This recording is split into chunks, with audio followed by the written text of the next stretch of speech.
Hello guys, may isang pirasong bangus nga pala ako dito. So, hiniwa ko na para gawin kong inihaw. So, lagyan natin ng ricado sa loob para may lasa. So, itong mga ricado, itong kamatis, sibuyas at luya, hiniwa-hiwa ko na. At ito palang bangus, nilagyan ko na rin ng toyo at saka asin, tsaka paminta powder para may lasa. Hindi nga pala ako gumamit ng suka dito. Ito na lang kalamansi yung gagamitin ko. So, kain na natin para makuha itong juice niya. At ito na magsilbing pang asim.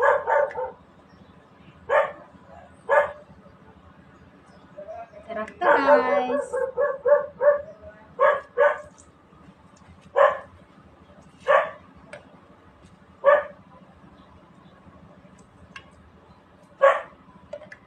Gusto kasi ni Footmaster mag-ihaw kaya pinagbigyan. Alam niyo na. Pagbigyan si Footmaster.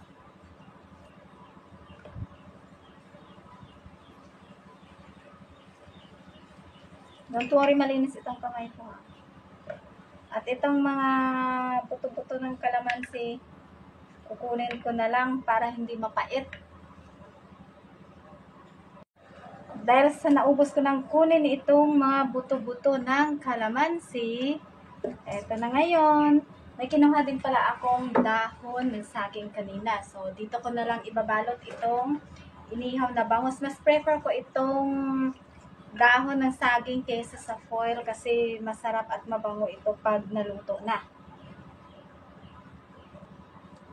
Ngayon, isasali na natin ito sa dahon ng saging para mabalot na. Ilagay na lang natin to pati ang kanyang sabaw. Ay, ano ba yan? Naparami yata ng sabaw. So, ito na, babalutin na lang natin. Ay,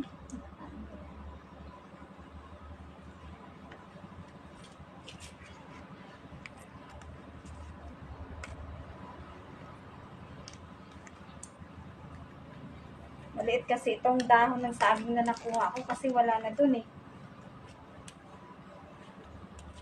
At ito na, tatalian na lang natin itong kabilaan. So, ito yung sinulid na lang yung pantali ko. Pantali. Harap naman. Ang daig pa ako ni Footmaster sa ideya. Ayun na nga. Itatali. Nadulas tayong sinulid.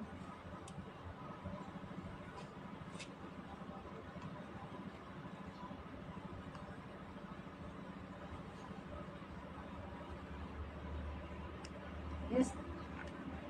Dito ulit sa kabila.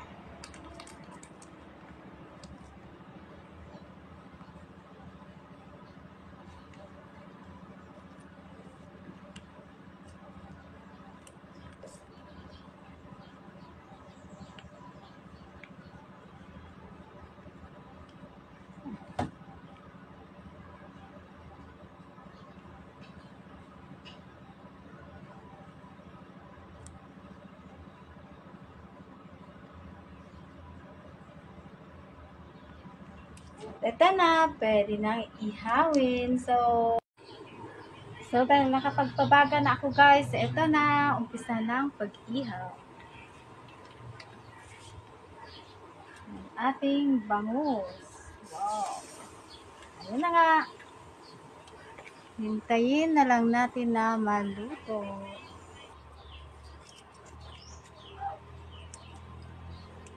Ang bigat!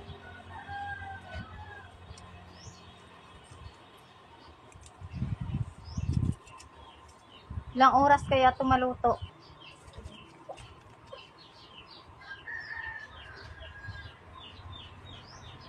Kailangan paypayan. Kasi hindi maganda itong uling na nabili ko.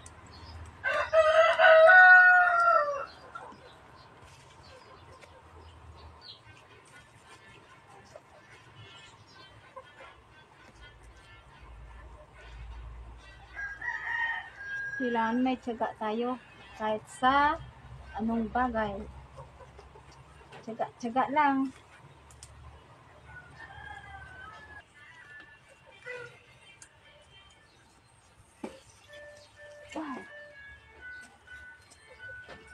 Lapit na. Malapit na.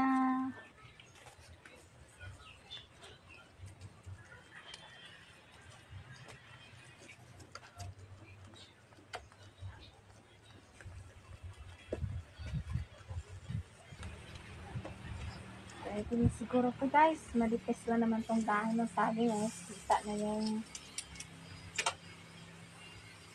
Kita na yung laman niya.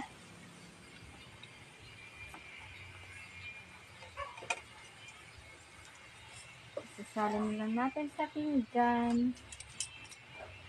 Eto na. At eto na guys, ang ating inihaw na bangus.